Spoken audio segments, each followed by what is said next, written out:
मन मंदिर माँ तोला बसा के बंदत हाँ तोला आज वो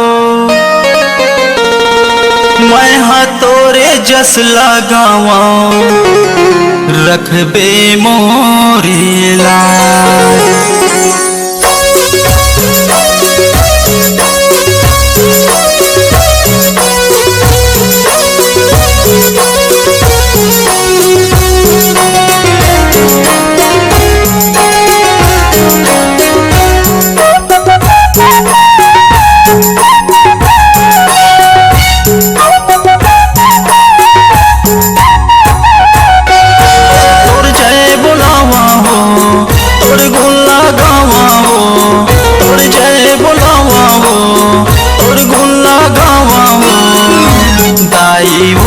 दाई वो तोर जय बोलावो ना मैया वो तोर गुण लगावो ना।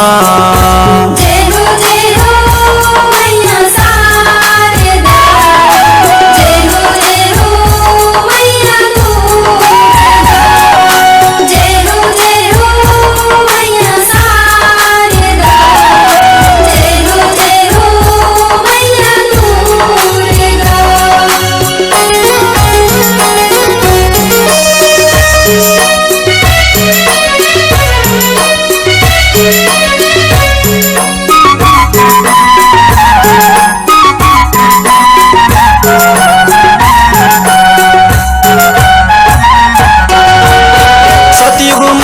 सती कहाए शिव शंकर के नारी हो माँ शिव शंकर के नारी। जय हो मैया शारदा, जय हो मैया दुर्गा। त्रेता माता सीता कहाए रामचंद्र के नारी हो माता रामचंद्र के नारी। जय हो मैया शारदा, जय हो मैया दुर्गा। सतयुग माता सती कहाए शिव शंकर के नारी हो माता शिव शंकर के नारी।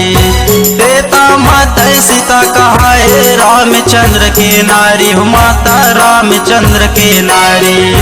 रावण कुल के नाश कराए रावण कुल के नाश कराए जगमा कर उजियारी। दाई वो तोर जय बोलावो ना मैया वो तोर गुण लगावो ना।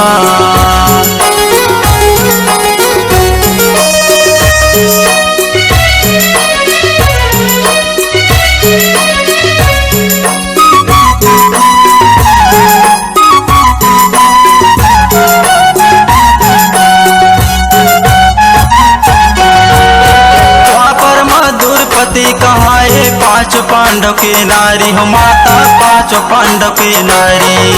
जय हो मैया शारदा, जय हो मैया दुर्गा। कलयुग माता काली कहाए जय खप्पर वाली हो माता जय जय खप्पर वाली। जय हो मैया शारदा, जय हो मैया दुर्गा। द्वापर मधुरपति कहाए पांचों पांडव के नारी हो माता पांचों पांडव के नारी। कलयुग माता काली कहाए जय जय खप्पर वाली हो माता जय जय खप्पर वाली। पापिल तारे धर्मिल तारे पापिल तारे धर्मिल तारे जगमा कई उजियारी। दाई वो तोर जय बोलावो ना मैया वो तोर गुण लगावो ना।